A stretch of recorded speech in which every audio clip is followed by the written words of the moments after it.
E estou muito feliz de receber cada um de vocês que está entrando aqui. E vamos ter um convidado muito especial hoje, o André Costa.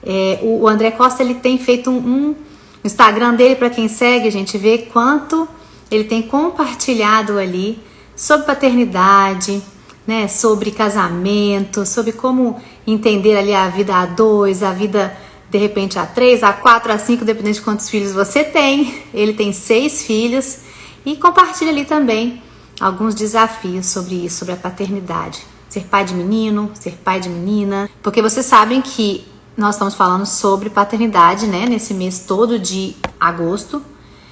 E estou convidando papais que podem abençoar a sua vida com não só a experiência de vida deles, mas com o conhecimento prático do que eles têm vivido e o conhecimento daquilo que eles vão compartilhar com vocês à luz da Bíblia. Então, hoje, o André Costa vai estar conversando com a gente, já vou chamar ele aqui. Tudo bom? Tudo jóia, Adila. Prazer estar falando com você aí, viu? Privilégio grande. Prazer é meu. Obrigada, viu? Primeiramente, por você ter aceitado, André. Sei que essa correria nossa aqui, live é um desafio. É verdade. Família grande tem um desafio, né? Mas vocês já abençoaram muito a nossa casa aqui. Amém. Com as músicas, com os vídeos, né? Então também não poderia deixar de estar aqui, né? Um pouco honrando aos benefícios que os meus filhos tiveram aí com o material de vocês também. Que bom, vou saber, né? É tão gostoso a gente ficar sabendo que 3 palavrinhas é bênção aí na casa das pessoas, né? Ainda mais assim, pessoas que trabalham com família, que têm família, né, grande, que tem influência na família de outras pessoas. Eu fico sempre muito feliz de ter essa palavrinha ser presente. Mas antes de a gente começar, eu queria me apresentar, porque tem gente que vem, que segue você, e tem gente que segue 3 palavrinhas e vai conhecer você. Então eu sempre gosto de, no começo, me apresentar, e aí eu dou um espacinho para você também se apresentar antes de a gente começar a conversar, tá bom? Pode ser?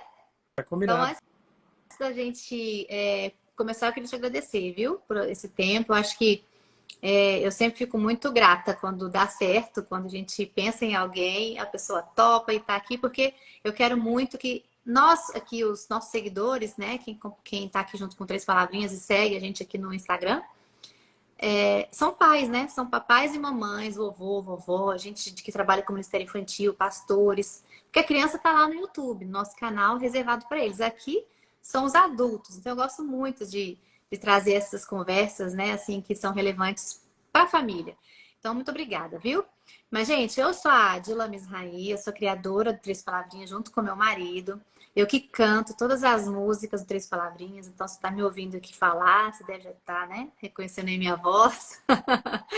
E para mim, assim, é uma bênção poder estar aqui no Instagram falando para vocês sobre família, trazendo esse conteúdo, porque família é a base da sociedade, é a base de tudo, e a gente sabe que faz a diferença uma família que ama Jesus. Então eu tenho aqui 2 filhos, né? Eu tenho o Vitor, que tem 15 anos, e a Mel, que tem 11 anos.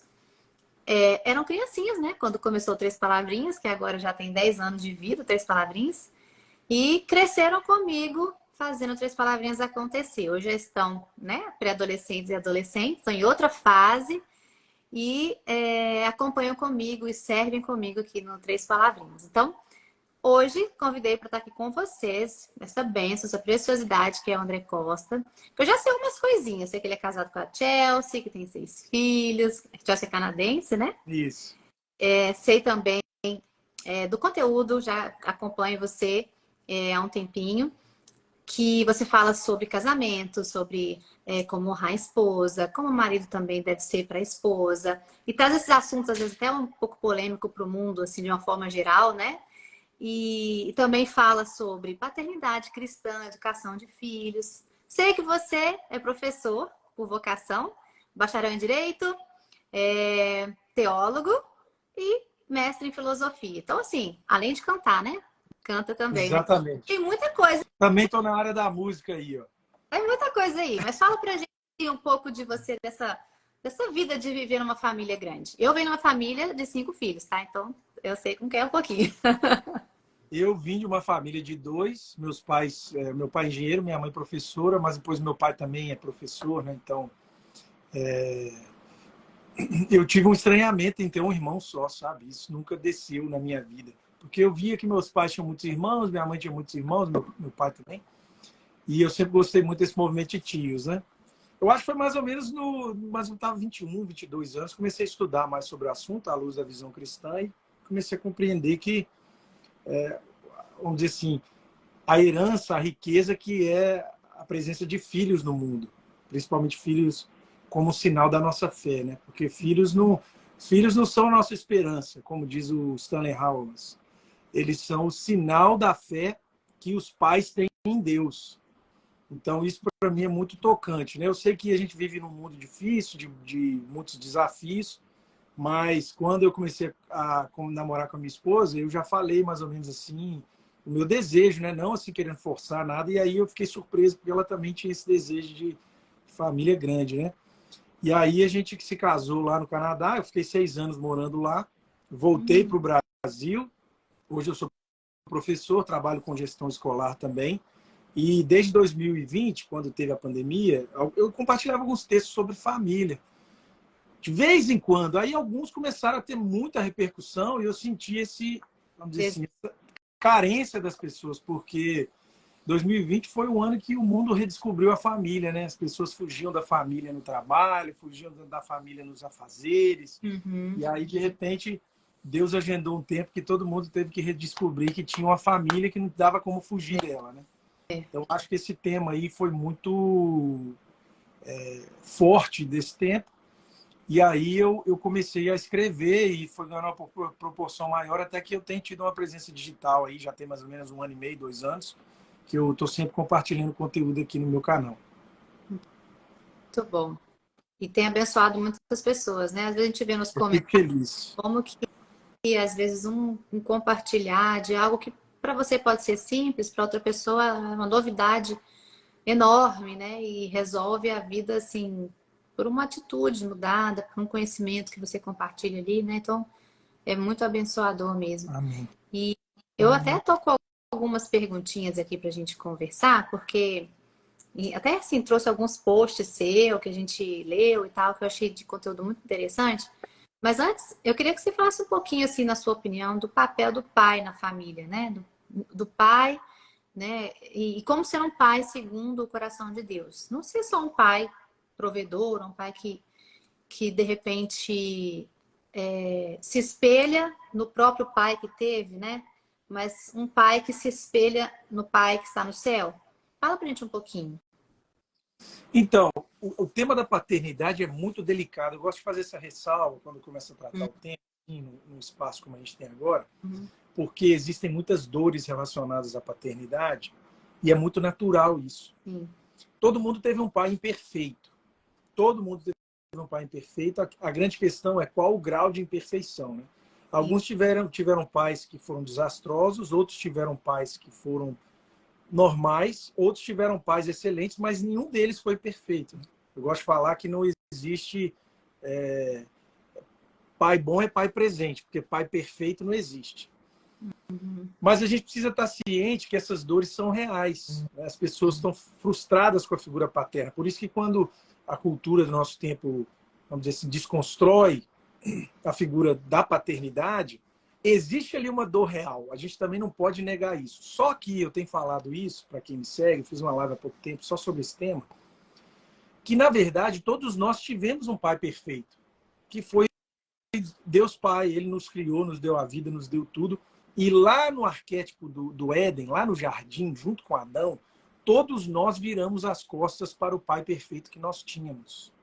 Então, muitas vezes, a gente projeta na figura do nosso pai familiar uma frustração que a gente tem diante de Deus, porque ele era o pai perfeito e a gente virou as costas para ele. E a gente está querendo se livrar dessa dor fazendo como Adão. Ao invés de eu enfrentar o meu erro e começar a olhar de forma graciosa para o meu pai à luz do perdão divino, eu começo a colocar a culpa nele, como Adão colocou a culpa em Eva, como ele colocou a culpa no próprio Deus.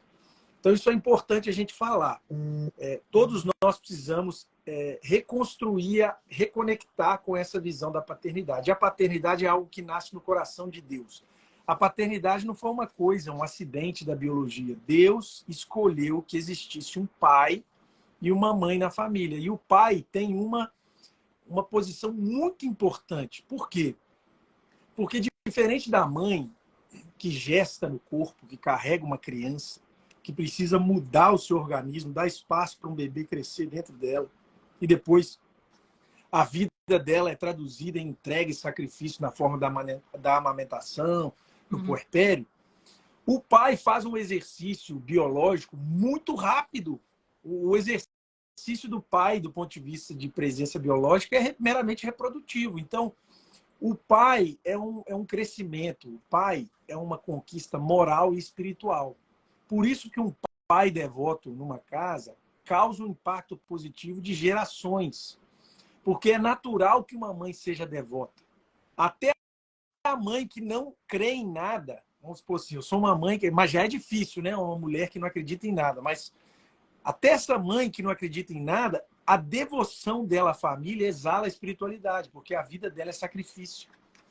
Um pai não. Então, quando existe um pai no lar que dobra o joelho no chão, levanta a mão e diz assim, Deus existe, eu estou trabalhando aqui, a minha esposa está sacrificando, mas quem sustenta essa casa é Deus. Então, a criança olha aquilo ali e percebe, opa, esse Deus realmente impacta. Porque o meu pai não foi constrangido por uma questão biológica ou pelo fato dele não ter escolha.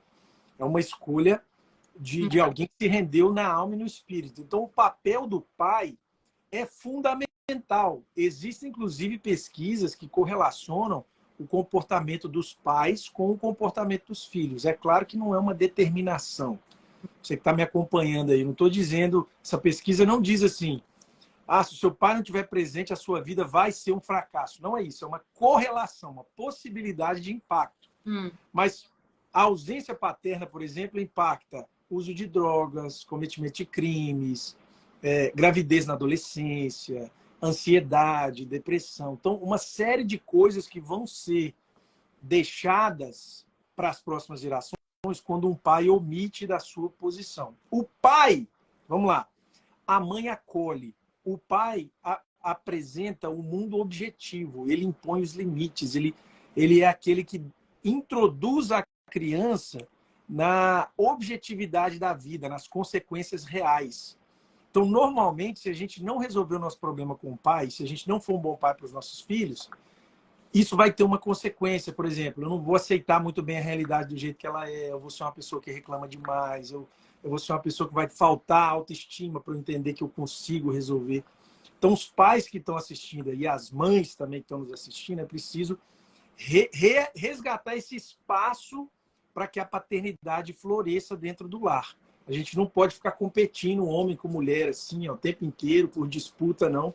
Porque muitas vezes a moça acha que está fazendo um bem para a família dela, mas ela está tirando essa chamada, essa vocação que Deus colocou para o pai realizar. Muito bacana isso, né? Muito interessante que, às vezes, isso acontece sem perceber, não é? Da esposa, às vezes, tirar o valor ali do pai, ali, dessa função que ele tem de entregar ali essa, você falou, objetividade da vida, né? Tem muita coisa que a gente vê que os filhos aprendem e é porque o pai ensinou mesmo, porque a mãe ensinou a mesma coisa, mas quando o pai fala, é a mesma coisa, a mãe falando, o pai falando, mas tem hora que a gente fala assim, tem que ser, eu falo, amor, tem que ser você que tem que falar isso. Então, ele fala para mim, amor, isso aí é você. Por quê? Porque tem papéis mesmo, né, diferentes. Eu acho que Deus deu, inclusive, uma autoridade diferente para cada um, porque ele é perfeito e ele sabia o que ele estava fazendo, né? A gente que vai aprendendo na caminhada com Jesus, né? Claro, desculpa eu estender nesse assunto, mas olha que interessante. O próprio tônus muscular, a voz, né, a estrutura biológica já indicam uma forma diferente de agir em casa, né? Assim, eu falo isso, existem pesquisas sobre isso, né? Que meninos que brincam de lutinha com os pais têm benefícios de socialização. Ai. Olha que impressionante, porque quando o pai brinca com o filho, ele aprende rapidamente assim, tem um cara que é mais forte que eu, ele poderia me render completamente, mas mesmo assim, olha como é que ele é respeitoso e tal, ele sabe como usar a força. E a criança vai percebendo assim, aqui você perdeu. Entendeu? Aqui é o limite físico, né, da estrutura, da constituição corporal. que mostra para você objetivamente que na vida moral e espiritual também é assim. Deus colocou barreiras para a gente. E não é para o nosso mal, é para o nosso bem. Uhum. Então a gente tem que resgatar essa figura paterna aí no nosso lar cristão. Resgatar de uma forma inteligente, né? Que a Exatamente. gente tem que espiritualizar, porque tudo é espiritual, né? Mas a gente também tem que usar o raciocínio que Deus nos deu, né? O que é melhor para minha família? Eu continuar achando que eu sou assim, sempre fui assim, meu pai foi assim, minha mãe foi assim, e eu vou ser também, ou eu vou ser inteligente e falar assim, não, eu posso ser um pai melhor do que o pai que eu tive, né? Eu posso ser uma mãe melhor do que eu tive, né? Isso é até um raciocínio para você ter uma família equilibrada. Eu vi até um post que você fala sobre isso, né? Que para a gente ter uma família equilibrada, precisa ter um casamento equilibrado. E para ter um casamento equilibrado, nós precisamos ser pessoas equilibradas, né? Saber que ninguém é perfeito, não esperar que o outro seja, mas que tenha ali um coração amoroso, misericordioso, porque você espera perdão, né? Você espera que você seja compreendido. Mas quando você precisa pensar que o outro também precisa de compreensão, de perdão, parece que fica pesado, né? Então, e eu vi você falando também sobre um pai, que um pai prioriza a mãe e seus filhos. Eu achei muito interessante esse conteúdo, porque às vezes fica parecendo que as pessoas confundem a ordem, né, das coisas e acaba que o filho se torna mais importante para a mãe do que o marido, né? E aí o filho chega, toma o lugar do marido, o marido começa a ter quase que um ciúme ali do filho, da atenção que o filho tem, que a esposa não dá mais, aquela confusão, né? E aí eu queria que você falasse um pouquinho pra gente isso, sabe? A importância do pai, como homem também, priorizar ali a mãe e os filhos e saber lidar com essa situação, principalmente para pais de primeira viagem. Porque aqui no Três Palavrinhas, nossa maior audiência aqui, né, no Instagram, são mães e papais de primeira viagem. Então o filho acabou de chegar e lembra aquela confusão que você não sabe o que você faz, Sim. se está certo, errado, e se o marido está certo, se a esposa está certa. Dá uma confusão ali, né? Ali na primeira chegada do neném. Como é que funciona? Como é que um pai pode priorizar a mãe primeiro, né, em relação ao filho? Até provocar o pessoal que está aí assistindo, né? Quem está aqui na live me segue, dá um oi aí para eu ver se eu reconheço alguém. Mas esse é um tema muito importante, porque você vê até nas datas comemorativas do Dia dos Pais, é sempre uma atomização da figura paterna com o filho. Você não vê nenhuma sombra da mãe. Então, como a família é toda individualizada, hoje em dia, a família moderna é altamente focada na felicidade individual, então quando a gente vai falar das relações, a gente sempre pensa nessa relação de forma fragmentada. Então o pai só tem relação com o filho ou a filha. E o marido tem relação com a esposa. Só que a pessoa só é pai por meio da relação matrimonial. Pelo menos essa é a visão divina. Né? A gente sabe que pessoas têm histórias diferentes, que cometeram, sei lá, talvez decisões que se pudesse voltar atrás fariam diferente, mas dentro do desaguar da visão divina para a família, primeiro vem o casamento, depois vem os filhos. Então, os filhos são o fruto de uma árvore frondosa chamada matrimônio. Nesse sentido, o fruto não vai ser bom se a árvore não tiver sadia. Então, eu faço a provocação sempre para os meus seguidores, que é o seguinte: se você ama o seu filho, você vai priorizar o seu casamento. Porque existe uma ordem de amores. Primeiro você ama a Deus sobre todas as coisas, depois você ama o próximo. Mas o próximo vem também por grau vamos dizer assim, de vocação. Sua primeira vocação quando está casado é amar o seu cônjuge. A terceira vocação aí nesse sentido é amar os filhos. E não é uma competição, que as pessoas competem porque elas fragmentam a relação. Se você ama bem o seu cônjuge, você vai amar o seu filho melhor, não é menos. Então, eu falo isso para as pessoas: olha, se você ama o seu filho, começa a priorizar o cônjuge. Por quê? Os filhos acabam virando uma espécie de refúgio de casamentos mal sucedidos. Aí as pessoas falam assim: eu vou ter um filho para ver se meu casamento vai melhorar. Entende? Quando, na verdade, o filho não vai melhorar nada. O filho só revela o que já existe. Uhum. O filho vai trazer à tona os dramas que já existem dentro do matrimônio. Então, é muito importante que, principalmente o pai aqui, né? Que o pai olhe para a mãe e dê a ela a estabilidade para que ela ame melhor ainda os filhos. Porque o que eu mais vejo, Ádila, são mulheres, muitas vezes, que, por serem mal amadas pelo marido, se lançam na vida dos filhos esperando deles o amor que só o marido pode dar. E eu preciso lembrar, gente, filho não ama. Filho está aprendendo a amar. E eu uso esse exemplo para as pessoas entenderem de forma mais clara. Se eu pegar minha filha Lúcia, de 7 anos, 8 anos, colocar uma peça de Beethoven na frente dela e falar assim, filha, toca a peça de Beethoven. Ela não vai saber tocar, porque a peça de Beethoven demanda anos e anos e anos para que ela aprenda a tocar de forma adequada. Uhum. O amor é a sinfonia mais bela e completa que Deus já escreveu para alguém. Então, é uma covardia você esperar que o filho dê a você um amor que só o marido pode dar. Na verdade, é você que tem que amar os filhos. O seu problema de solidão sentimental, primeiro você resolve com Deus, depois você se satisfaz no seu casamento, e aí você vai poder se entregar para os filhos sem esperar que eles tenham que dar a você uma coisa que eles não vieram para dar. Filho é flecha. Filho não é posse. Então, essa ordem de amores no lar, começando pela forma que um pai ama uma mãe ama um filho, é fundamental. E eu acrescento ainda, a mulher, vamos lá, a mulher edifica o lar, está lá em Provérbios.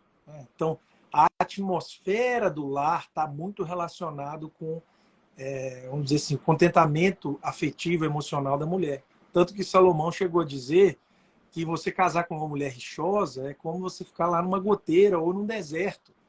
Porque a mulher que reclama o tempo todo, ela está sempre tirando vida da casa, mas a mulher deve desaguar a vida na casa. Então, qual que é a responsabilidade do marido para isso?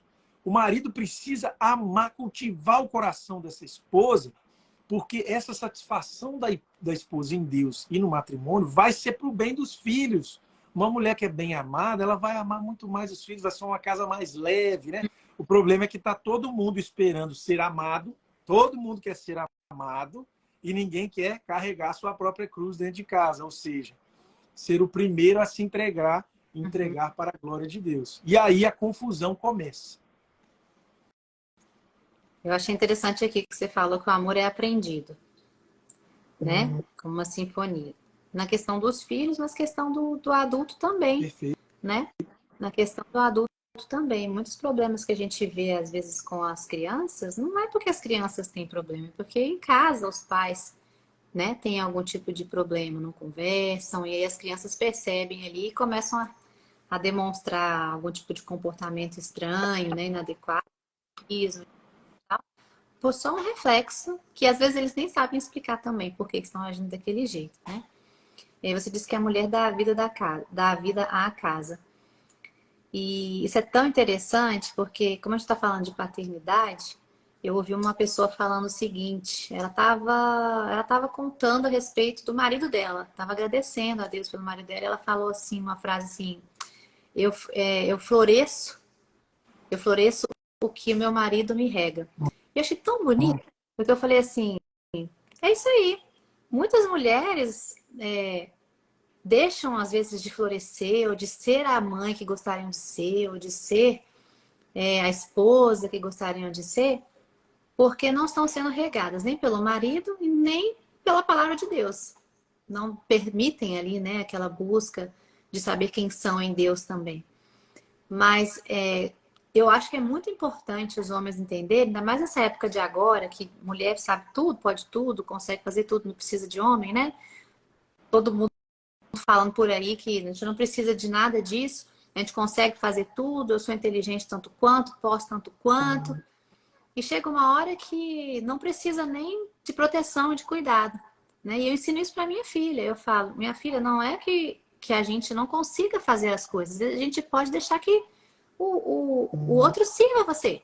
Da mesma forma que você gosta de servir, às vezes você pode ser servida. E se permitir ser cuidada, hoje em dia é um problema, né? Você permitir que seu marido cuide de você, de você falar assim, poxa, meu marido, ele é o nosso provedor da nossa casa. Por mais que mulher trabalhe também e que ajude em casa também, ou que às vezes tenha um salário maior do que o do marido, e que aí já gera um outro problema que eu já vi você falando também, a questão de se permitir ser cuidada não é fraqueza, né? De se permitir que o marido regue em você algo que pode florescer e até virar um ministério seu ali dentro da sua casa, da sua igreja, é muito bonito, né? Não é... As mulheres estão muito orgulhosas, entendeu? Não deixa... Ninguém pode ter nada por você porque você é independente. Só que isso traz um sofrimento tão grande e uma falta de consciência tão grande de saber que você pode ser tudo o que Deus te chamou para ser e você não precisa querer ser maior que ninguém para ser o que Deus te chamou para ser. Muito menos maior que seu marido, né? Cada um tem seu grau ali de... sua função, mas o grau de importância é o mesmo, né? São funções diferentes e grau de importância é o mesmo. Mas eu queria que você falasse isso. Eu vi alguém comentando aqui. Como que a gente faz para acreditar, né? Às vezes mulheres que estão casadas aqui já há um tempo e não têm esse tipo de homem dentro de casa que gostariam de ter. Um marido que se importa, que rega ali, né, o coração delas, mas também, por outro lado, às vezes elas também são arrogantes e não permitem ser cuidadas. Como que funciona isso? Então, são conversas diferentes, né, para públicos diferentes. Quando eu falo para homem, a conversa é sempre assim, você não pode se vitimizar, você tem que ser o que Cristo foi, né, para a igreja. Então, você tem que ser o primeiro a se entregar, a dar o exemplo. Tudo bem. Então, essa é uma fala para o homem. Só que existe a outra fala para a mulher, que é aquela fala assim, poxa, eu estou no casamento e aí meu marido, ele não toma iniciativa. Eu queria que ele tomasse a iniciativa. Eu sempre gosto de começar pensando assim, qual que é a trajetória dessa situação? Em que parte você tem uma responsabilidade dentro desse problema? Porque eu vejo muitas vezes assim, a moça começa a namorar com um cara lá atrás, aí ela começa a resolver os problemas do cara, ou ela começa a ser independente mais, aí ela vai criando também uma situação que é tudo muito lindo lá no começo do relacionamento. Aí quando vem a gestação, quando vem os desafios que são insuperáveis da vida a dois, de repente você descobre que aquilo que parecia um empoderamento se revelou um fardo.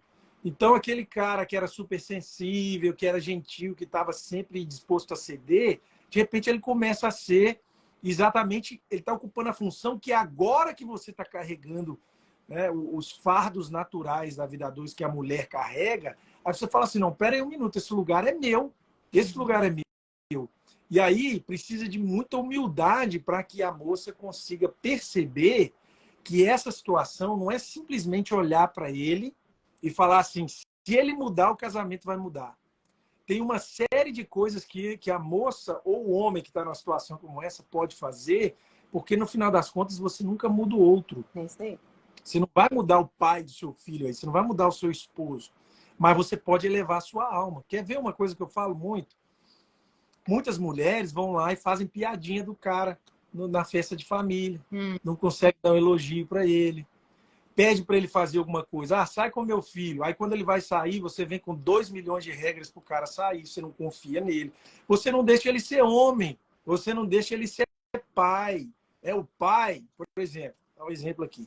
Eu vou lá num lugar que chama Serra da Viúva, aqui, que o pessoal pula de paraquedas. Fica aqui perto da minha cidade. Adoro ir lá e levar os meninos. A minha esposa, quando ela vai lá, ela fica muito preocupada, porque o negócio dela é proteção, é nutrição, meus meninos têm. Mas o pai é aquele que vai olhar e falar assim, vai com cuidado, filho. Eu estou aqui. Porque é do pai isso, ele tem que introduzir o filho para uma natureza um pouco mais dura da realidade. E Deus pensou a família dessa forma por um motivo. Só que aí você quer que o seu filho saia com o pai dele, mas você quer que o pai dele vire uma moça. Seja uma mãe. Você quer que ele seja uma mãe, ele não vai ser uma mãe. É. Então, da mesma forma que o homem olha para vocês, mulheres aí casadas, né, e ele tem dificuldade de entender algumas coisas, ele tem dificuldade de entender, por exemplo, por que você chega para ele e pede opinião sobre um fato, mas você não quer opinião, você quer só desabafar, você não quer opinião. Se o cara chega e te dá opinião, você não quer opinião, você quer só falar sobre isso. o homem fala assim, não, faz isso que vai resolver. Você fala assim, ele não me entende, ele não te entende mesmo, porque ele é homem. Mas você também tem que olhar o outro lado. Você também não entende ele muitas vezes. Você quer domesticá-lo, ou você domesticou ele por tanto tempo, e agora falta na sua casa exatamente aquelas virtudes que ele precisaria ter desenvolvido ao longo do relacionamento, e muitas vezes você não permitiu. Então não é uma questão de você olhar um para o outro e falar assim, a mulher sempre é culpada, ou o homem é sempre culpado. No casamento, eu falo isso, casamento é igual trânsito. É igual o Homer Simpson gosta de falar. A culpa é minha e eu coloco em quem eu quiser. Casamento não é lugar de culpa. Casamento é lugar de responsabilidade. Você tem que olhar assim, ó, estou dirigindo um carro. Eu gosto desse exemplo. Estou dirigindo um carro. Tem um caminhão vindo na minha direção. Eu estou certo, o caminhão está errado. Se eu não desviar o carro, o que vai acontecer? Acidente. Vou perder a vida, talvez, vai ter um acidente. Então, eu posso ficar a vida inteira falando que a culpa é do caminhão, mas o que está em jogo é a vida. Então, a questão não é quem está certo ou errado, a questão é como eu posso assumir o meu papel nesse relacionamento e, com responsabilidade, fazer aquilo que eu sou capaz de fazer para o bem do casamento. Mas a gente está sempre assim, ele não melhora, ela não melhora, então eu não vou melhorar. E aí vocês deixaram de ser pai e mãe, especialmente aqui falando para pais, e você está virando um menino mimado dentro de casa. Quer dizer, você está sendo chamado para ser um adulto e o casamento está te convidando para essa realidade em que você, pela graça de Deus, toma a rédea das situações e fala assim, Senhor, me dê orientação e eu vou, com fé, mesmo errando, eu vou fazer isso. Você está evitando esse posicionamento e você quer ser como uma criança. E aí a gente já falou, né? A ordem da casa vai ficar toda complicada. Por quê? Você quer que o pai tenha autoridade com os filhos, mas você corrói a autoridade dele na frente dos filhos o tempo inteiro. Você sempre tem uma ideia melhor, você sempre sabe o jeito de fazer melhor que o dele, você sempre tem que intervir nos planos que ele está fazendo. Você nunca consegue dizer um sim gracioso para confiar, para dar mais encorajamento a ele. Muitas vezes a moça está lá, né, utilizando até a intimidade como uma barganha, entendeu? A intimidade que é um mandamento, né? O apóstolo Paulo chega a dizer que bendito é o leito sem mácula. A intensidade da vida a dois precisa de intimidade constante. Muitas vezes o casal tá ali, né? Só vai ter se fizer do jeito que eu quiser. Então, tem tanta coisa que você pode começar a fazer, mas eu resumo dessa forma, desculpa responder de uma forma tão longa. Eu resumo assim, honre desesperadamente o seu marido. Comece a honrar o seu marido. O que é honrar? É você sair da sua área de conforto e tentar dizer palavras graciosas, fazer gestos de carinho. Quando ele estiver trabalhando uma hora, vai lá, faz uma gentileza, leva uma água, leva um pastelzinho, elogia alguma coisa que ele faz. Porque olha o que a mulher faz. Eu quero que meu marido melhore. Ele vai lá e tenta. Na hora que ele tenta, você critica ele. Poxa, ele tentou. Você não está entendendo? Até as pessoas que trabalham com cachorro, com animal, entendem isso melhor do que às vezes o marido e a mulher. Pô, se o cachorro está indo na direção certa, dá um incentivo para ele, porque ele vai ficar animado. Mas não, o seu marido deu uma mudadinha ali, já tentou fazer uma coisa, você vai, pega uma coisinha ali e vai em cima. Olha só, a gente tem essa mania de não raciocinar para fazer as coisas, né? E eu acho que isso, com o tempo, a maturidade vai ensinando cada vez mais, né? Cada vez que o tempo de casamento, de relacionamento, você vai ficando mais esperto para algumas situações, né? Mas como a gente tem que ser inteligente, assim, e fazer de forma intencional algumas coisas? Você falou sobre agradar, né? A gente fala muito Nós temos um curso de escola de pais, aqui do Três Palavrinhas, que a gente fala sobre as 5 linguagens do amor. Então, chamou 7 princípios bíblicos. E dentro do curso, a gente ensina alguns princípios bíblicos importantes e a gente dá ali algumas ferramentas para os pais que aprenderam aquele princípio ensinarem para as crianças. E uma das coisas que a gente ensina é sobre você identificar ali a linguagem de amor da outra pessoa. Então, muitas vezes, você está expressando o amor para o outro do jeito que você entende amor, mas o outro não entende o amor daquele jeito, né? Então, aí ele fala o seguinte, se o seu, por exemplo, aqui em casa, meu filho, a linguagem de amor dele é atos de serviço. Então, toda vez que eu levanto de manhã, faço o café da manhã dele aqui, ele acorda 6 horas da manhã. faço o cafezinho da manhã, arrumo o almoço dele para ele levar, porque aqui eles levam a comida, né? Que a comida da escola ele não gosta. Eu faço a comidinha, ponho lá bonitinho para levar. Todos os dias ele me agradece. Todos os dias. Há anos. Ele me agradece porque eu fiz o café da manhã dele. A minha filha já não me agradece, porque ela nem não entende que aquilo é uma expressão de amor. Mas se eu escrever uma cartinha e colocar ela para ela, filha, boa aula, Deus te abençoe, a linguagem dela é presente. Ela entende aquela cartinha como um presente. Então a gente precisa saber ser intencional em como demonstrar o amor para a pessoa de uma forma que ela sinta o amor. Só que você só vai entender isso se você observar a pessoa, né? Então, você falou uma coisa muito legal. Tá vendo que o marido tá trabalhando, leva um copo d'água. De repente deu um horário assim, já deve dar daquela fominha. Faz um lanchinho, leva. Né? Tá deixando ele sair com as crianças? Confia, ele é pai, né? Pai dos seus filhos. Talvez você não tem que ficar ali acompanhando, olhando se ele tá fazendo certo, se deu o lanche, se não deu, sei o quê. Às vezes vai dar um lanche que talvez não é o que você daria, né? Pelo menos na minha casa era assim. Eu sou nutricionista de formação. Então eu tenho negócio com a comida. Então, Aí você vai a loucura com o pai, né? O pai sai e dá uma fritura.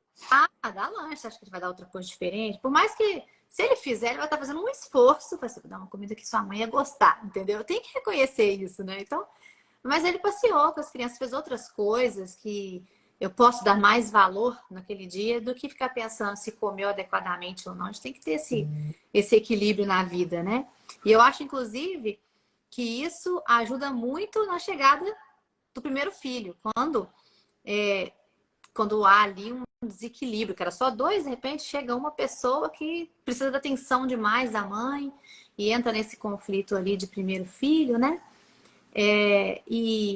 E o casamento, ele impacta diretamente na vida dos filhos. Tá falando de casamento aqui nesse papo antes?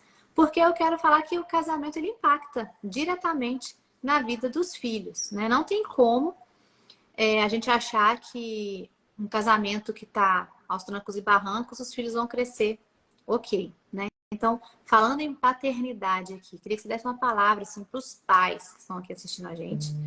Eu sei que tem muitas mamães assistindo, e muitas estão pedindo para ficar gravada aqui a live. Eu já sei que querem assistir depois com os maridos, né? Vai ficar gravada aqui, tá, gente? Mas sejam, assim, sábias ao expor aquilo que vocês acham que é interessante. Antes, primeiro aprendam para vocês. A gente não muda o outro, né? A gente muda a nós mesmos. E eu acho isso muito interessante. Como é que é a chegada do primeiro filho? Você está com 6, né? Isso. Não sei se você lembra ainda como que é a chegada do primeiro filho. Claro, lembro demais. Não, na verdade, assim, a paternidade, eu falo isso para as pessoas que me seguem, quando eu tenho oportunidade de falar para pais e para homens, a paternidade é um projeto de vida, né? O ápice da maturação masculina é a paternidade. Por quê? Como eu disse, a paternidade é uma conquista espiritual e moral. Eu vou te provar isso, e a Bíblia é intencional quando ela diz isso. O pai de Jesus não foi o pai biológico dele. O pai espiritual de Deus, o pai mesmo de Deus é o próprio Deus. Mas na terra, enquanto homem, ele foi adotado por José. E José foi pai sendo casto ali, né? Então isso nos leva a entender que José assumiu o papel espiritual de pai. O papel espiritual de pai vai muito da adoção que você tem com o filho. Tem muito filho biológico abandonado. Sim. Então, quando você assume o seu papel de conselheiro, de provedor, daquele que cultiva o coração do seu filho, né? E aí tudo junto com a esposa também. Mas então a paternidade precisa ser essa vocação sublime da masculinidade. Se você quer ser um homem maduro, você tem que pensar como um pai. E como que isso começa? É muito antes de você ter o seu filho biológico. Então, por exemplo, eu falo sempre da pureza. Né? A pureza é um pilar da paternidade, porque a pureza é o reconhecimento, de que o ser humano tem um valor infinito, por isso que Jesus morreu na cruz por nós. Então, você é puro porque você está reconhecendo que o outro tem valor e você vai acolher uma esposa melhor se você aprender a dominar os seus próprios desejos e vai entender que existe lugar para prazer e lugar para negar o prazer. Então, esse pilar da paternidade aí, pouca gente fala. Né?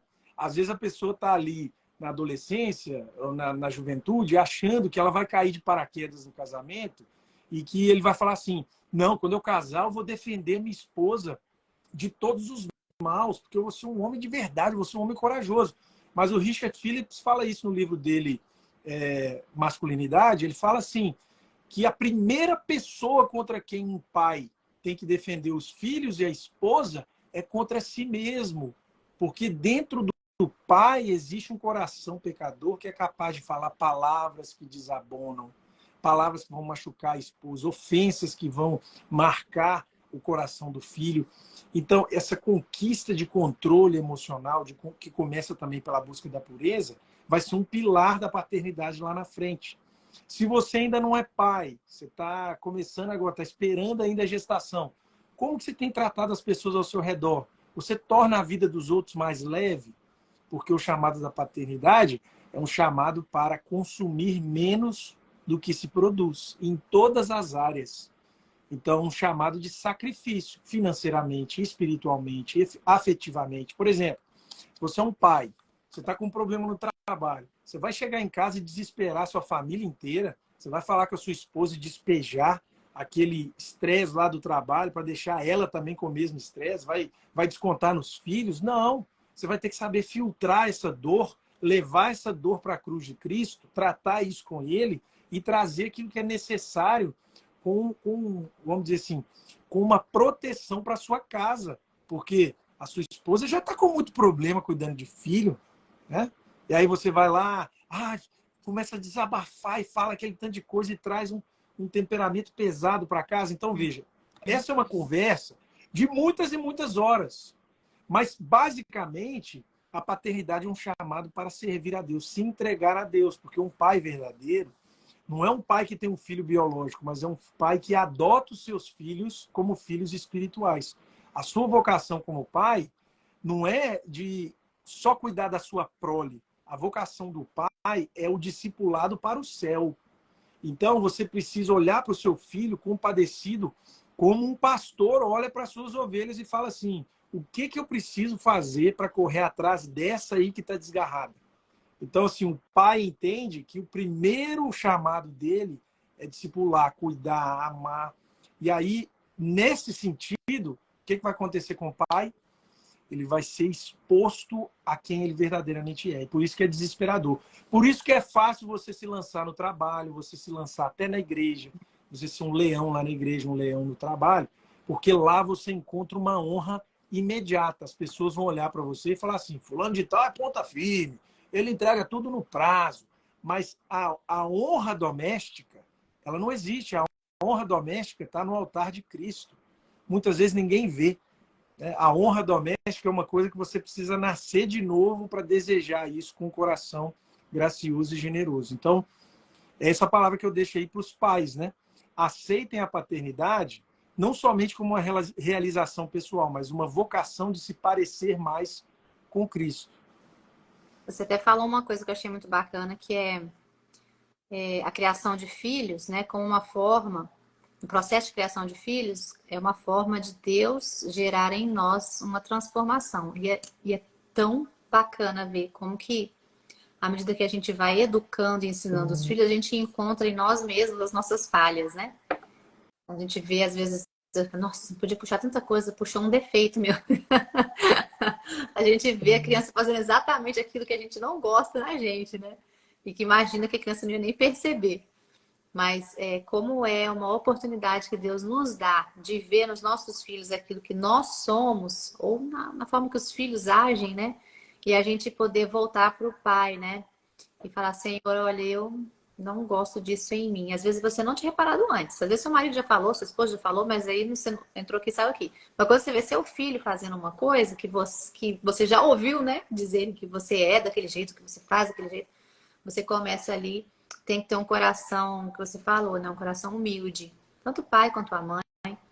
Para o bem da família, precisam ter um coração humilde para entender que nós estamos o tempo inteiro ali tendo uma oportunidade, através da vida dos filhos, de sermos transformados à imagem de Cristo, para sermos pais e mães melhores, e aí nossos filhos também sendo ali um reflexo daquilo que a gente é em casa, né? Do que os pais são em casa. E tem um post que você falou sobre cuidar da família é urgente. Eu acho que isso é é um tema muito importante, assim, da gente falar aqui, porque parece que nos dias de hoje tudo é urgente, menos a família, né? Tem que correr para trabalhar, para ter mais dinheiro, para comprar mais não sei o quê, para viajar, para não sei o que lá. Mas a família, parece que no mundo que a gente está vivendo, algumas pessoas estão perdendo a importância, né? Até porque é mais fácil você conquistar fora do que você conquistar dentro de casa. Aqui em casa você é quem você é mesmo, né? Então, ali, você falou, no trabalho, na igreja, onde você estiver, você é uma pessoa de acordo com o que as pessoas te veem, mas em casa você é quem você é, né? Não dá para você manter a capa, né? Não dá, né? Sincera, né? Sincero. E aí eu queria que você falasse dessa urgência que as pessoas precisam, nós precisamos, né, ter de entender o tempo que nós temos nossos filhos conosco. Você falou que filhos são flechas, né? A Bíblia fala isso, mas aí você falou, filhos não são posse, né? São flechas. E às vezes a gente acha que o filho é posse nossa, e isso pode estragar muita coisa, né? Fala um pouquinho pra gente. A questão da posse é muito delicada e a gente precisa revisitar, né? Fiz até um post aí que entrou no hype dessa notícia da menina artista lá, que havia sido, não sei, afetada pelos pais, porque todo mundo ficou sabendo desse caso da artista Sim. global, e aí é muito fácil a gente olhar lá fora e falar assim, ah, lá tá vendo um pai que impõe sobre o filho o seu desejo, roubaram 18 milhões, supostamente, né? A gente não sabe ainda, vai ter muitos desdobramentos, nem é o caso aqui, mas a gente esquece que dentro da nossa casa, muitas vezes, a gente não fez um contrato com o filho escrito, mas a gente fez um acordo com eles no nosso coração, assim, ou você me honra ou eu não te aceito. Ou você age do jeito que eu quero, ou você não serve para mim. E isso aqui está diretamente relacionado com a visão da pressa e da urgência. Por quê? A pressa é o desalinhar de um coração. O apressado, ele pega sempre mais coisas para fazer, e o apressado é um ditador. Porque ele acha que o ritmo do mundo vai se conformar com o ritmo da vontade dele. E por isso que tem muitos pais e mães apressados.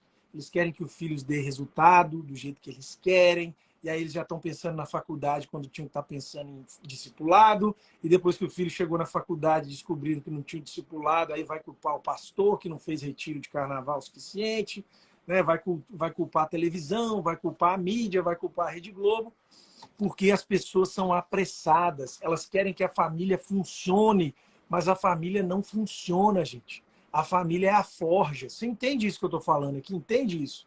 Todo mundo quer uma família funcional, beleza. Mas você quer uma família que funciona como? Quando você acha que a família tem que servir a sua expectativa dela. E a família não funciona assim. A família é um agendamento de Deus para formar gente. A família não é uma realização pessoal sua para atender às suas expectativas.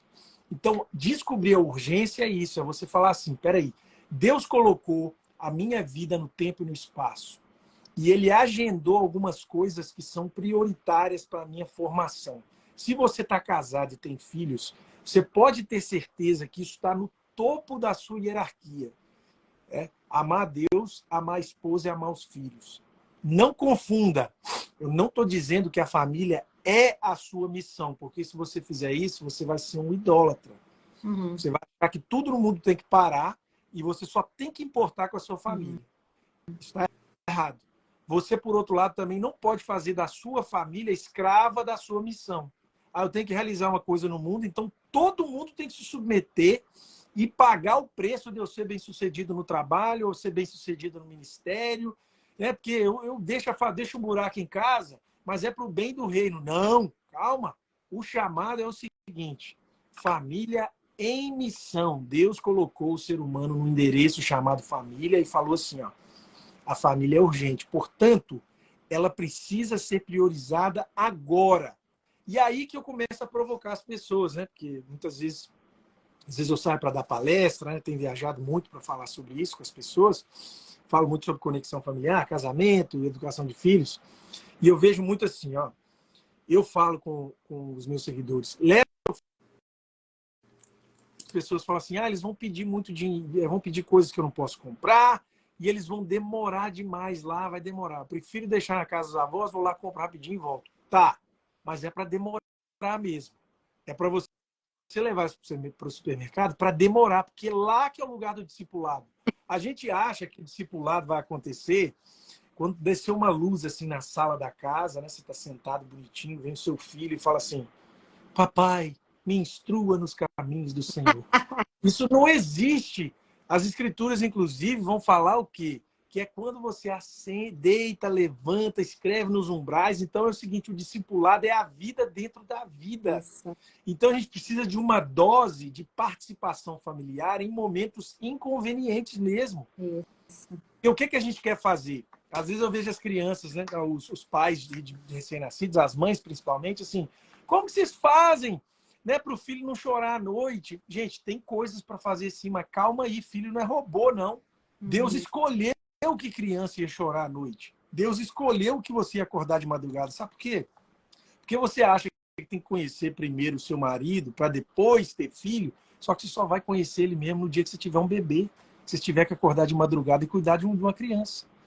Então, a gente quer colocar o nosso ritmo na vivência da família. Só que Deus escolheu que a criança fosse mais devagar. Ele escolheu que ela tivesse o tempo dela.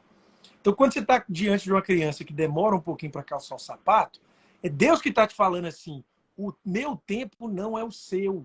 Então, se você quer que o seu filho cresça, acorda mais cedo e dá a ele a oportunidade de calçar o sapato dele. Porque o que, que você faz? Você quer que a casa age no seu tempo, aí você pega o sapato do seu filho, coloca ele de qualquer jeito e depois você reclama que seu filho não sabe calçar o sapato. Você senta à mesa e quer que o seu filho coma rápido, por isso você pega lá a colher e tucha na boca dele, seu filho já tem 5 anos, já poderia estar comendo sozinho há muito tempo, mas só que você tem pressa. Né? E aí você quer que ele fique calmo, você faz o quê? Você coloca o celular na frente dela, porque você tem pressa. Você ainda não entendeu que é na urgência, que é o quê? Se lançar no ritmo divino, que a gente aprende a lidar com o tédio, que a gente aprende a ser mais paciente, que a gente aprende a respeitar o momento da família, porque isso tudo vai fazer falta. Quando você tiver mais velho, você vai falar assim, por que eu vacilei? Você, Ádila, que já está com os meninos um pouquinho mais velhos, tem certeza que você sente falta daquela época de bebezinho. Sim. Nossa, então mais. Cada fase tem um momento especial, né? Sim. Sim, não, e eu falo que assim, é um momento de você relembrar, dói, mas também você tem que voltar para cá e falar, poxa, ainda tem muito caminho pela frente, né? Educar filho é uma coisa muito legal, assim, muito, acho que a gente só entende o tanto que é gostoso quando você vai passando o tempo, né? Você tá falando aí dos sapatos, não sei o que, eu tô lembrando da minha vida, né? E aí, reflete hoje. Porque hoje eu estou fazendo algumas correções, porque a gente não é perfeito, né? A gente vai vendo ali, e depois eu falo assim, poxa, eu errei, ele é assim hoje, porque eu errei nessa parte. Eu não sabia, talvez, na época que eu estava fazendo errado, né? Mas você falou exatamente isso aí. Às vezes a gente quer apressar, resolver, de fazer tudo, e você não deixa a pessoa aprender. Né? E depois chega lá, na idade agora que os meus estão, eu estou voltando e deixando, eu falo, tem que deixar dar ruim para depois dar bom, sabe? Tem que deixar fazer para depois falar assim, eu falei que não ia dar, mas eu vou deixar você fazer para você entender que é assim que funcionam as coisas, né? Aprender a ouvir, aprender a errar e saber ter as consequências, né? A gente deixando, né? Observando, não vai deixar também dar tão ruim assim. Mas para ir aprendendo e coisas que eu vejo que meus filhos não sabem, porque agora é o momento deles aprenderem mesmo, mas também porque lá atrás, talvez, a mãe que resolve tudo, né? O pai que confia na mãe, que resolve tudo, aí as crianças não sabem resolver tudo. Então, é tudo assim, parece que é uma escola eterna, né? Ali. Mas ao mesmo tempo, a gente vê também uma coisa que eu queria falar com você, que é sobre o discipulado, que é algo tão urgente, né? Assim, ainda mais no mundo de hoje. Eu acho que o mundo sempre foi ruim, né? O mundo sempre foi mundo. Sempre o mundo jaz no maligno. Então a gente sabe que o mundo é aí. Mas o discipulado dentro de casa, apoio da igreja, mas dentro de casa, é a salvação da família, é a salvação da vida dos nossos filhos. Eu acho que é o que Qual é a solução para os nossos filhos caminharem com Jesus? Discipulado dentro de casa. E você falou uma coisa muito importante.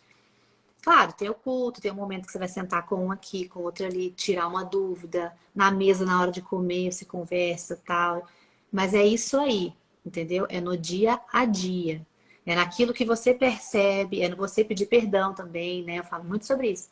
Eu vivi isso, meu pai, eu lembro de situações do meu pai errando e falando assim, filho, eu quero te pedir perdão porque eu errei. Eu faço isso na minha casa.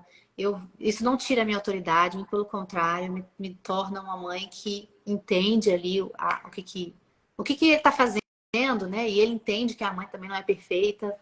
Então, assim, é tão interessante ver que o discipulado, no dia a dia, como fala Deuteronômio 6, é no levantar, é no caminhar, é no caminho, é fora do caminho, nos umbrais das portas, é o tempo inteiro se chamando para perto, estar perto. Eu acho que é a salvação da vida das nossas crianças para o mundo que está ruim. Então, eu queria que você faça as duas coisas. Primeiro, que eu já sei que você tem uma opinião aí também sobre ter filhos no mundo mal, né? Uhum. E depois é esse paralelo aí do discipulado. Então, eu vou falar sobre ter filhos no mundo mal, porque as coisas estão diretamente relacionadas, né? A maior objeção que a gente vê de casais jovens, eu imagino que a maioria das pessoas aqui que nos acompanham tenham filhos, mas o que a gente mais vê no casal jovem, ele falando assim, não sei se eu vou ter filho porque o mundo é mal. Uhum. Veja, justamente porque o mundo é mal, você é chamado a ter filhos, porque o cristão é chamado a pagar o mal com o bem. Uhum. E não há nenhum bem maior nesse mundo do que um filho criado, discipulado para o céu e feito à imagem e semelhança de Deus. Essa pessoa vai ser uma flecha que vai atingir o alvo de glorificar a Deus nessa terra e trazer cura, ser sal no meio de uma carne podre. É isso? Então, essa é a nossa visão. Então, justamente por isso que as crianças são essenciais na vida daqueles que acreditam em Deus. Eu já falei isso, vou falar de novo, a frase do Howells, que me marca muito. Filhos não são a nossa esperança, mas eles são sinal da esperança que pais cristãos têm em Deus. Então, o filho não é a sua esperança, ele é o sinal da esperança que você tem em Deus. Você tem filho porque você confia que o projeto da família não é seu, é dele. A honra da família não é sua, é dele. E ele não vai abandonar os filhos. É os filhos deles que somos nós e os nossos filhos, correto? Então, quando a gente começa a entender essa percepção dos filhos, a gente então vai colocar eles nesse topo de prioridade do discipulado. E o discipulado aqui, é muito importante a gente entender, é uma instrução pastoral. O que eu quero dizer com isso? Eu tenho visto muitos pais engenheiros. É o nome que eu dou para esse tipo de pai. Como é que é o pai engenheiro? Ele acha que se ele fizer o cálculo matemático certinho e fizer a base certinha, que pronto, o prédio vai subir perfeito e não vai ter problema nenhum. Só que gente não é engenharia civil. Gente parece mais com árvore. Por isso que Jesus fala tanto sobre aquelas parábolas agrícolas, né, relacionadas ao semeio, ao cultivo, às plantas. Então, pai não é chamado para ser engenheiro. Pai é chamado para ser jardineiro. E o que o jardineiro faz? Ele cuida da terra, ele ara a terra, ele coloca nutrientes na terra, ele planta a semente, ele rega, ele protege a árvore, ele poda para a árvore crescer bem e ele dorme. Paternidade, você precisa descansar em Deus, porque quem dá o crescimento é o Senhor. Então, às vezes, o pai que não é discipulador, ele vira um pai doutrinador. E como é que o pai doutrinador vive? Ele está absolutamente obcecado com comportamento. Ele pensa assim, eu preciso que o meu filho haja exteriormente dessa forma. Porque quando ele age exteriormente dessa maneira, eu sou uma família boa, eu sou um pai bom e as glórias estarão em mim. Só que a preocupação de Deus não é só com o comportamento. Tanto é que ele criticou muitos fariseus que só preocupavam com o comportamento. A preocupação de Deus é com o coração, é com o centro da vida integrada entre alma e corpo. Então, sim, É preciso ter um comportamento bom. Mas o comportamento bom tem que ser fruto de uma transformação do coração. Então, você, como pai, precisa ser aquele que escuta o seu filho. Eu conto isso muito nas palestras que eu dou, né? Às vezes chega um filho seu e vai falar alguma coisa que você não gosta. Uma música que é proibida, alguma ideia que não veio da sua casa, um palavrão, alguma coisa. Normalmente o pai doutrinador fala assim: para com isso! Jamais fala isso aqui nessa casa! Você não pode falar assim, um absurdo, não sei o quê. E você bloqueia o contato entre você e o coração do seu filho. Então, primeira coisa que um pai discipulador faz é assim: uai, filho, onde você escutou isso? De onde vem isso aí? Aí ela vai falar: foi o coleguinha fulano de tal. Aí você já vira para sua esposa, né? Brincadeira que eu faço. Ô, Chelsea, risco o nome desse menino aí do convite de aniversário desse ano. É brincadeira, claro, mas o que eu quero dizer é que, assim, tem informações que é só o seu filho que pode te dar. Se você não se permite ter um diálogo, não é um diálogo de amiguinho, porque isso não é discipular, mas é ter um contato em que o filho confia, você não vai ter a oportunidade de tratar o coração dele. Há pouco tempo, uma moça me perguntou no Instagram assim: meu filho não quer ir para a igreja, mas lá em casa tem que ir, obrigado. Eu concordo com você que ele tem que ir. Mas calma, você já perguntou para ele por que ele não quer ir? Talvez ele vai falar assim: eu não quero ir porque aqui em casa só tem hipócrita. Vocês falam esse negócio lá na igreja, mas aqui vocês não fazem nada disso. Talvez ele está certo. Sim. Você vai ter que pedir perdão, colocar a Bíblia no centro da sua casa e falar assim: filho, é verdade, na igreja só tem hipócrita. Vão com a gente também? Tem lugar para você. Não é? Porque você também é um hipócrita. E a vida é assim, tá todo mundo tentando. Né? Tudo bem, aí você vai ter uma conversa com ele: olha, tem hora que eu tenho que pagar a sua mensalidade de escola, ou que eu tenho que pagar o seu alimento, que eu também não estou afim. Mas é uma responsabilidade minha. Então, você também tem uma responsabilidade. Ir para a igreja não é algo que eu faço individualmente, é uma decisão da nossa família. Então, você vai lá, não é para crer em Deus obrigado, não. Você vai lá em honra à nossa família. Quando você estiver na sua casa, pagando as suas contas, você pode fazer o que você quiser. Mas aqui na nossa casa, a gente vai junto em família para a igreja, igual a gente vai junto almoçar, tá bom? E você não precisa ir lá e acreditar em nada, não. Vem, filho, caminha com a gente. Você é bem-vindo. Então, talvez o filho está dando um sinal que é um problema que você tem que se arrepender, mas porque você está só obcecado com o que as pessoas vão falar na igreja, se o seu filho não for para a igreja, você não está tratando o coração dele. Então, o discipulado é isso. É você se identificar com o pecador que você discipula, porque você também é pecador. E é você cuidar do coração. Então, até a hora da disciplina é um momento de discipulado, né? Você não vai simplesmente falar: você errou. Você vai mostrar na palavra que isso é um pecado. Você vai mostrar que você, enquanto pai e mãe, tem que corrigir, assim como Deus nos corrige. Então, você está sendo para ele assim como Deus é por nós. E assim por diante. É um desafio? Sim. Mas até os erros dos pais nessa, vamos dizer assim, postura cristã, é aquilo que você disse. Pode desencadear um momento de perdão, um momento de vulnerabilidade que não tira a sua autoridade, pelo contrário, vai ser uma autoridade mais genuína. E mais, você não vai delegar para os outros o dever de ensinar. Então, o pai discipulador, ele sempre vai dizer primeiro da maneira certa. Pouco tempo, eu postei um texto sobre isso, tema bem polêmico. A minha filha perguntou lá sobre um homem que estava vestido de mulher na rua. Ela viu. E aí, eu comecei a conversar com ela sobre garfo e faca. Aí você fala assim: não tem nada a ver. Tem tudo a ver. O garfo serve para comer, a faca serve para cortar. O que seria se a gente comesse só com a faca? Né? Ia ser difícil pegar comida, ia cortar a boca, ia fazer mal para a gente. Então, tudo na vida tem um propósito, filha. Deus quer, ele tem o melhor para a gente. Então, ele criou homem para ser homem, mulher para ser mulher. Né?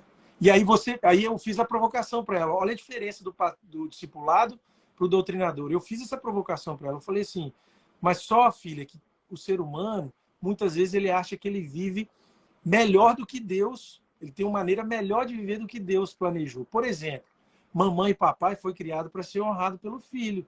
Mas nem sempre você honra o papai e a mamãe, não é verdade? Ela falou: é verdade. E eu falei assim: pois é, eu também, quando era da sua idade, às vezes eu não honrava. Mas por isso que a gente tem que buscar a Deus, para a gente viver da forma que Ele deseja. Porque quando a gente vive assim, é uma maneira de a gente estar trazendo bem para o mundo, tendo mais satisfação na nossa vida. Então, veja, eu não só falei com ela assim, tá errado o que o outro faz lá, tá errado o que você faz também. Né? Ah, Tem gente que erra de um jeito e tem gente que erra do outro. Qual que é o seu erro? Você não... Porque muitas vezes o pai doutrinador, ele quer só falar que o mal está lá fora. Só que o pai discipulador, ele tem que entender que tem uma pessoa rebelde dentro do coração do seu é filho, verdade. que precisa ser tratado. Muito bom isso. Legal trazer para dentro de casa, né? Assim, porque a gente tem uma tendência, né? Uma facilidade de sempre apontar e ver o erro do outro e mostrar, né? Ensinando. Tipo, cada dia é mais comum você ver algumas coisas meio estranhas e bizarras assim na rua. E aí você quer usar o exemplo para ensinar algo que é bom para eles, né? E esquece de repente trazer para dentro deles essa essência importante da humildade que você também erra, nós também erramos. Ali tá o engano, mas a gente também tem o nosso engano, ou o pecado que é aquele que permeia o seu coração, né? Isso é uma humanidade, assim, que a gente às vezes não tem uma compaixão com o outro, né? A gente consegue apontar o pecado, mas não consegue ter a compaixão pelo pecador, né? Que é o que Jesus tem e espera de nós, né? Nós precisamos ensinar muito isso para os nossos filhos mesmo. Muito bom. Obrigada, gostei. Aprendi. E eu queria que a gente, que você falasse um pouquinho para a gente terminar aqui, algo que eu particularmente tenho aprendido muito com meu filho, que é como o pai, mas aí eu tô falando de mim, mas o que você fala do homem, né? Como o pai pode ensinar os filhos a serem homens, né? Depois eu vou falar da minha perspectiva de mulher, ensinando o filho a ser homem, né? Que eu não sou homem, mas eu entendo algumas coisas que eu tenho aprendido, mas eu queria que você falasse como pai. Olha, deixa eu te falar que antes disso, Sim. a gente tem essa visão que a mulher e o homem só aprende sobre masculinidade com o homem e só sobre feminilidade com a mulher, mas não é bem assim. Uhum. Então é interessante o que você vai falar e eu quero escutar, porque tem muita coisa a ser dita sobre como as mães também ensinam os filhos a serem homens. Sim. Mas há sim um chamado particular para a masculinidade aprendida diretamente de homens. Uhum. Tá? E isso é uma coisa muito importante e esquecida. Hoje a gente vive um momento que alguns estudiosos chamam de androgenia. E o que é androgenia? É uma concepção de sexualidade, de papéis no lar, que são completamente intercambiáveis. Tá? E o que isso significa? Que tanto faz ser homem ou mulher, vocês vão fazer exatamente as mesmas coisas, vão comportar da mesma maneira, e aí, naturalmente, encontraram uma disputa dentro de casa, né? Porque Uhum. se são dois idênticos, pode ter certeza que vai ter uma disputa. Na verdade, a visão bíblica é uma visão de complementariedade. Complementar. O homem e a mulher se completam, se cooperam uns com os outros no caminho da edificação da família. Em relação ao filho, e isso é uma dor real, os filhos estão, principalmente a geração Z, Uhum. né, geração última aí, nasceu, que estão agora aí mais ou menos 20 e poucos anos, alguns ainda estão na adolescência. A geração Z está altamente perdida porque faltou a figura paterna para ensinar coisas básicas. Não é só questão espiritual, não. É questões assim, você tem que saber o seu lugar, filho. Tem coisa que você não pode falar em tal lugar. É assim que você conversa com uma menina. É assim que você fala com seu patrão no primeiro dia de emprego. Você tem que respeitar os mais velhos. Coisas elementares básicas. Esses meninos estão muito frustrados com a falta de ensino de masculinidade e eles estão abraçando filosofias que não têm nada a ver com a visão de Deus para nós. Ou eles abandonam a masculinidade por completo e falam assim, eu não tenho uma vocação masculina, eu tenho só que ser feliz. E aí eu não estou nem falando de opção sexual, não. Eu estou falando assim de não assumir um papel de homem. Tá? Ou então eles vão para um lado que muita gente tem falado sobre na internet, que é o Red Pill. Já ouviu falar dos Red Não. Pills? O pessoal da pílula vermelha é uma reação ao movimento feminista, que tenta redescobrir a masculinidade, mas numa esfera mais de disputa, sabe? Tipo assim, a gente precisa menos das mulheres, as mulheres estão tirando vantagem dos homens, as leis estão ruins para os homens. E aí eles falam algumas coisas ali que faz algum sentido pela falta de instrução básica que os pais deixaram de ser, e vão trazendo esses meninos para essa esfera de ressentimento. Que as mulheres são hipergâmicas, que elas só querem casar com os caras ricos, que elas só querem aquilo. E isso vai trazendo uma dor existencial para esses meninos. Nesses dois extremos aí, nós não estamos sendo chamados para eles. O chamado de masculinidade é um chamado de temperança, de equilíbrio. Então, um pai precisa, desde logo, introduzir o papel da masculinidade para o filho. O que isso significa orar? O que significa em relação à provisão? O que significa em relação a sacrifício? Por exemplo, às vezes você tem um casal de filhos em casa e tá o menino brincando de lutinha com a menina. Aí você vai falar assim, não, isso é besteira, pode deixar eles fazerem isso. Tudo bem, a escolha é sua. Eu não permito. Por que eu não permito? Porque eu quero que meu filho entenda que com mulher a gente não luta. Tem uma diferença. Quando a minha filha chega e fala uma coisa do tipo assim, olha só, eu sou mais forte que meu irmão. Eu falo assim, vocês são fortes de jeitos diferentes. Deus não te criou para competir com seu irmão. A sua força está em o seu poder é outro. Se você ficar competindo com seu irmão na força do seu irmão, você vai perder, porque esse não é o seu chamado. Mas tem uma força que você tem que o seu irmão não tem, e o mundo precisa dela, minha filha. Então, são palavras pequenas que a gente vai adicionando no dia a dia, no diálogo. Não é um sermão, é uma conversa, né? É uma provocação, às vezes, que você vai fazer, né?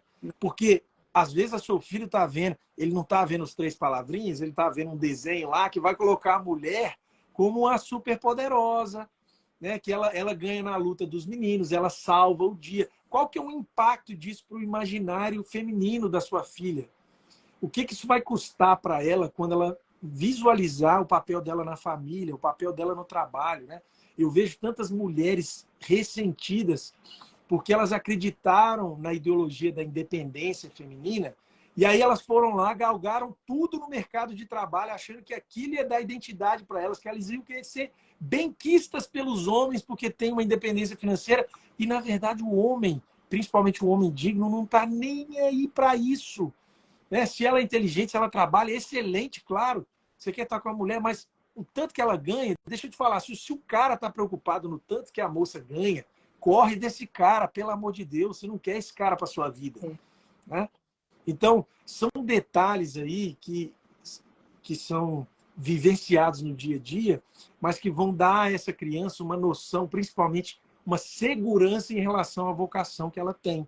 Você foi criado para ser homem, filho, não foi por acaso, não foi um engano de Deus. Existe um propósito para isso. O mundo precisa de homens corajosos, desbravadores. Então, até as brincadeiras, os lugares, o tipo de conversa, tem que ser diferente. Tem hora que está todo mundo junto, tem hora que é a hora da família, mas tem uma hora que você precisa tirar o seu filho de lado e mostrar para ele como que você serve a sua esposa, como que você vai até a casa dos seus pais e é gentil com eles. Né? Vou levar um pão lá, vou lá junto. E assim por diante. Muito bom, muito sério isso, né? E como é bom a gente poder aprender isso e poder ensinar antes dos filhos crescerem, né? E chegarem numa fase de adolescência, né? Ou de juventude, adulto. Porque essa geração Z aqui está colhendo essa falta, né? Essa ausência aí que realmente está demonstrando no mundo hoje o que está acontecendo, né? Agora, uma experiência minha que eu quero compartilhar aqui, meu filho tem 15 anos. Ele já é maior que eu, né? Mas, Ter passado aos 12, né? Normalmente com 12 anos o menino já está maior que a mãe. meu marido tem 1,87 m. E assim, meu filho tá crescendo. Tem hora que eu tô falando pra ele, ainda no meu papel de mãe, tem hora que eu olho pra cima, assim, sabe? Pra falar com ele. E assim, eu achei tão bacana quando eu li esse post seu falando sobre isso, sobre o pai dar ali, né, essa identidade, essa masculinidade ensinada, né, pelo pai para o filho. E eu gostei disso que você falou, oração, provisão e sacrifício, né? São funções importantes, assim, que o homem tem que aprender, o menino tem que aprender. Imagina se de repente você já tivesse aprendido isso, não sei se você aprendeu isso quando criança, né? Mas eu aprendi muita coisa de ser mulher crescendo, muita coisa minha mãe me ensinou, mas tem muita coisa que eu aprendi na vida, né? Mas imagina a criança, o menino já aprender essa função de homem, né? De hombridade mesmo, desde pequenininho. É isso que a gente quer, porque vai ser melhor para ele quando ele crescer. E a minha experiência aqui é que eu, ao mesmo tempo que sou mãe e que sou autoridade e que preciso, né, ter esse equilíbrio ali da urgência, né? Que você falou que eu adorei. Da urgência e da pressa, né? Porque não pode ser. Se eu não cuidar, eu sou apressada, né? Se eu não cuidar, eu sou, como é que chama? Ditadora, porque a gente quer resolver tudo. Isso aí. Se eu não cuidar, eu sou essa pessoa. Então, às vezes, no dia a dia, eu preciso raciocinar e entender. Meu filho é homem, eu quero que ele tenha voz de homem, que ele tenha essa decisão de saber o que quer e de se expressar como homem, mas ele também tem que entender que eu sou a mãe dele e que ele me deve respeito, honra. Sabe esse equilíbrio? Ele está nessa fase de entender. Se eu não mostrar para ele, eu tenho a opção de chegar, gritar, humilhar e falar, ou eu tenho a opção de ser inteligente, cheia do Espírito Santo e ouvi-lo e ensinar. E aí entra o discipulado e para mim tem sido um desafio tão bonito, sabe? De ver esse caráter do meu filho sendo formado dentro de casa, de quem ele está se tornando, ao mesmo tempo homem e ao mesmo tempo gentil. Sabe assim, quando você vai observando ali o caráter dele sendo formado, porque ele busca Jesus, porque ele ouve a mãe, porque ele respeita, porque ele ouve o pai, porque ele tem exemplos. Claro que aqui eu não estou dizendo que a gente é perfeito em nada, né? A gente mais acerta, né? E pela misericórdia de Deus, muitas coisas ali vão acontecendo no coração deles, né? Mas eu percebi isso, e eu não sei se muitas mães passam por isso até, mas de não tirar,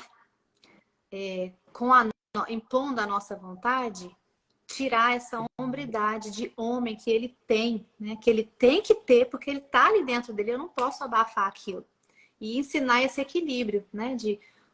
Você é homem, você tem a sua opinião, você tá certo ou tá errado no que você tá falando, mas eu sou sua mãe, você precisa me respeitar. Então não dá para você falar mais alto que eu, você não vai, né? Às vezes tem filho que cresce para cima da mãe, ou que agride a mãe fisicamente, né? Eu já acompanhei família que o menino ficou maior que a mãe e achou que de repente ele podia mandar na mãe, né? Então tem que ter eu como mãe percebi que para ensinar o meu filho o lugar dele de homem, ele precisa entender que ele precisa respeitar a mãe, porque como ele trata a mim, como ele trata a irmã, que aí começa os hormônios, né? O jeito de falar com a irmã, é como você vai tratar a sua namorada, é como você vai tratar a sua esposa, a forma que você serve a sua irmã é a forma que você vai servir sua namorada, como você fala comigo, né? Como você vai falar com a sua esposa. Então, tudo isso é uma forma de a gente, como mulher, ensinar a masculinidade do homem, que é diferente, né? De como o pai vai ensinar a masculinidade do menino. Você quer ver uma coisa que vocês ensinam demais? E aí hoje eu acho que é um desafio, porque como a mulher ganhou muito o mercado de trabalho, acaba que nas famílias em que os dois trabalham fora, os filhos muitas vezes têm pouca oportunidade para ver o sacrifício materno dentro de casa, depois que cresce. Mas, por exemplo, aqui em casa, minha esposa fica em casa, né? Depois do terceiro filho, a gente decidiu que ela ia ficar em casa. Ela decidiu assim, seguir dessa forma. E aí, o que eu percebo? Às vezes os meus meninos querem ajudá-la. Porque eles percebem o sacrifício que ela está fazendo. Porque realmente o trabalho doméstico ele é puxado. Muito legal. Então, eu já vi alguns autores falando sobre isso. A consequência dos meninos não terem tido a oportunidade de verem a mãe no trabalho doméstico, como eles serão com maridos. Eles serão, na verdade, mais insensíveis, porque eles acham que aquele trabalho ali não é doloroso. Eles não viram a mãe fazendo, então quando a mãe tem que chegar em casa e fazer alguma coisa, mesmo que estiver trabalhando, e aí, nesse arranjo de família nuclear, que é uma família reduzida, e a mãe fica muito só nessa família, porque às vezes, assim, não, o feminismo veio e falou para a mãe, só para você ter dignidade, você tem que trabalhar. Não, ótimo se trabalhar, mas ter dignidade tem que trabalhar fora de casa? Ficar dentro de casa não é trabalho, não, gente. Cuidar de filho não é trabalho, não. É o trabalho, né? Inclusive, tem gente que faria tudo para estar dentro de casa com os filhos para não ter que trabalhar lá fora. Mas hoje, na realidade econômica, às vezes o pai e a mãe têm que trabalhar lá fora. Tudo bem. Aí a mulher ganhou o mercado de trabalho. Só que esqueceram de combinar com os homens. Porque aí os homens voltam para casa e falam assim, oh, já cacei minha caça. E a mãe volta e acaba tendo que fazer uma jornada dupla, né? Geralmente. É certo? É. E aí a mãe está sozinha, está cansada, e o marido dela, que nunca viu uma mãe sofrendo dentro de casa, vai olhar aquilo ali e falar assim, não, isso aí é normal.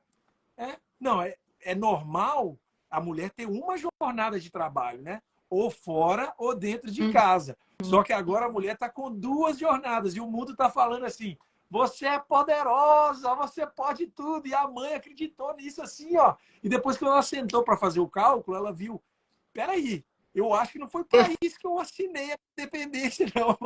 A independência que eu sonhei era diferente. Sim. E por isso que essa questão do contato da mãe com o lar é fundamental para domesticar o filho para uma futura esposa, porque ele vai começar a perceber assim, não, a casa é um lugar de sacrifício, o trabalho de casa é um trabalho doloroso. Eu consigo perceber que minha mãe fica cansada quando ela tem que fazer isso. Então, são desafios, eu não estou falando assim, então a partir de agora a mulher tem que voltar para cá, não pode trabalhar mais, não é isso que eu estou dizendo. Mas a gente tem que estar ciente desses desafios para que a gente consiga, com intencionalidade, superar, né? Vamos supor que você é uma mamãe aí que trabalha com o dia inteiro fora de casa. Talvez, num final de semana, faz uma atividade doméstica, dá oportunidade para o seu filho sentir o que é isso. Dá a ele a oportunidade, seu filho homem, para ele ver, primeiro, que ele também tem que participar da vida doméstica. Porque o apóstolo Paulo fala isso, né? O homem que não participa da vida doméstica, ele não está sendo um bom marido. Então, você não tem que ser... O homem não espere do seu marido um lar. Lar é negócio de mulher. O marido vai participar do lar, mas ele não, a vocação dele não é o lar. A vocação da mulher é o lar. Então, assim, ela pode até trabalhar lá fora, mas o que vai consumir espiritualmente a vida dela é criar esse espaço, esse pedacinho do céu. O C.S. Lewis fala isso quando ele perdeu a mãe, ele fala assim, eu perdi um lar quando eu perdi minha mãe. Porque o homem constrói casa, mas lar é coisa que só a mulher de Deus que sabe fazer. Lar é um lugar de acolhimento, de graça, é um lugar que a mesa fala assim, meu Deus, isso aqui é o céu. E o homem casa com a mulher porque ele não sabe fazer isso. O homem sabe fazer um tanto de coisa, mas esse lar gracioso, a participação do homem nisso é diferente. Então, é fundamental a gente entender assim, tá? Homens vão ensinar meninos a ser homens, mas a presença da mulher sábia também vai ensinar muito sobre a masculinidade para um menino.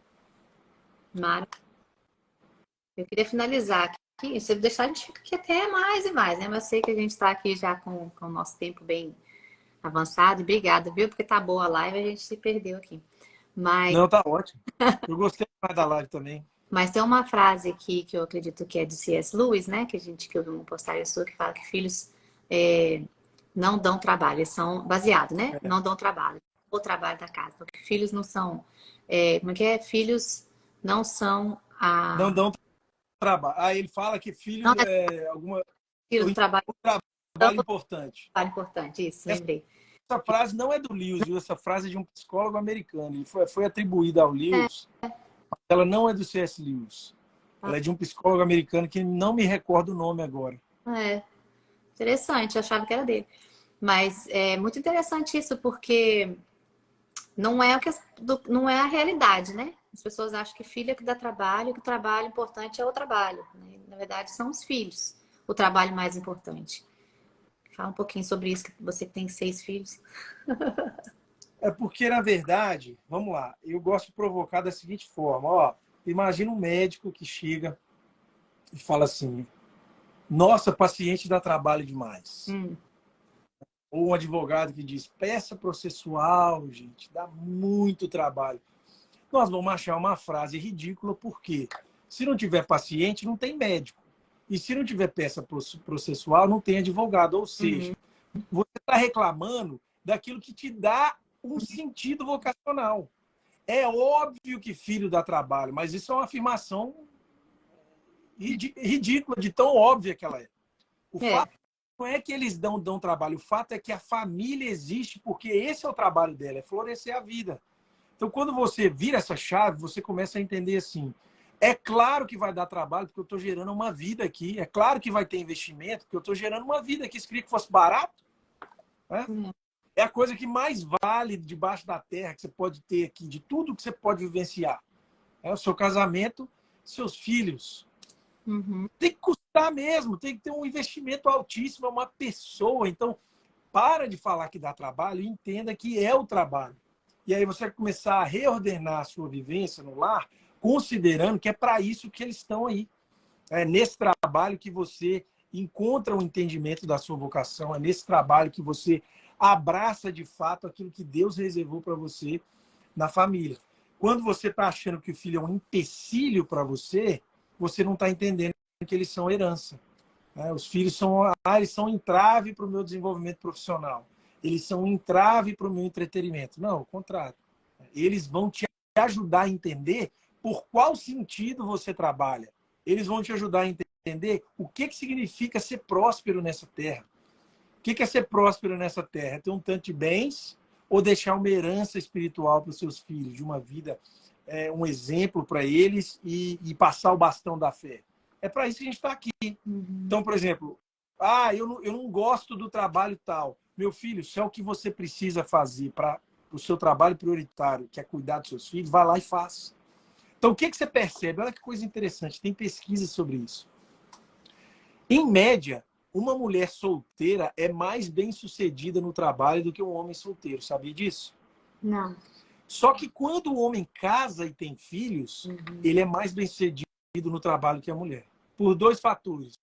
Porque quando a mulher casa e tem filhos, ela sente um chamado vocacional de dar uma pausa naquele trabalho ali com a intensidade que tinha para ela cuidar um pouco da família. E pelo contrário, o pai, quando ele casa, né, e tem filhos, ele entende que, peraí, eu preciso sacrificar. Eu tenho uma motivação a mais, eu tenho uma vida para eu cuidar. Então a gente pensa que o filho é uma pobreza, é um entrave, mas do ponto de vista comportamental, é uma das maiores motivações que você pode ter para tomar decisões certas, é um filho. Eu não estou dizendo que o filho tem que aparecer para resolver o seu problema existencial. Não faz isso com seu filho, não. Faça isso até brincando com as pessoas. Você está com vontade de ter filho, pelo amor de Deus, faça um favor ao mundo e não reproduza a sua imagem nessa terra. Nós agradecemos você que não quer ter filho e não tem. Ótimo. Só que é o seguinte, se você é cristão e entende o propósito da família, então tenha filhos e se lance nesse desafio de servir a eles enquanto você obedece a Deus. Porque aí você está, de fato, deixando uma marca aqui nessa terra que é um legado celestial. Né? Maravilhoso. André, muito obrigada. Chegando aqui no fim da nossa live, queria te agradecer por esse tempo, por tanta...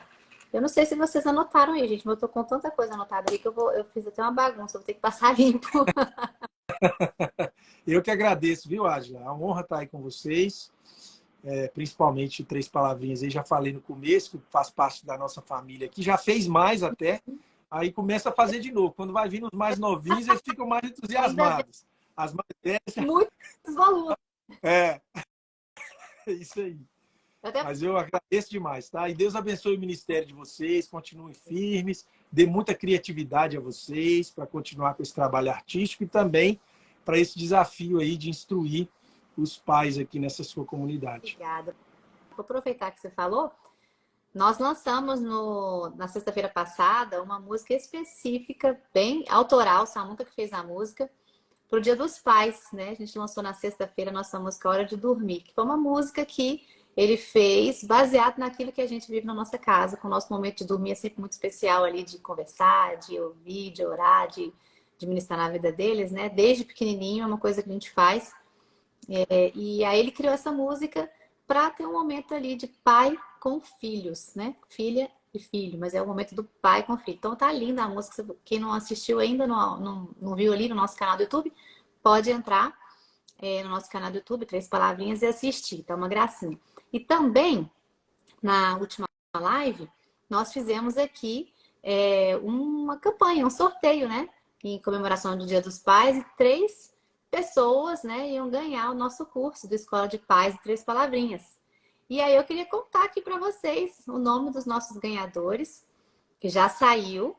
E você, Kerli Ortiz, Rosiele Lopes, Rose Lopes, underline Nobre, e a Fernanda Joe de Lagui. Acho que é isso. Nós vamos entrar em contato com vocês, porque vocês foram sorteados e ganharam a inscrição. Aí, pessoal. Parabéns, pessoal. Ganhou a inscrição aí do curso, os 7 Princípios Bíblicos, que é um curso super legal, tá? Muito, muito legal, muito top. Tá abençoando aí muitas famílias para aprender aí princípios como caráter, união, soberania, mordomia. Vocês, papais, vão aprender, né?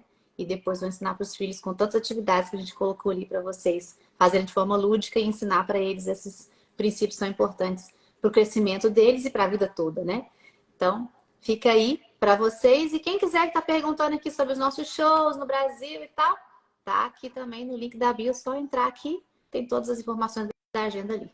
É isso. Obrigada, André, mais uma vez. Eu que agradeço. Deus abençoe sua família linda, viu? Seu ministério. Amém.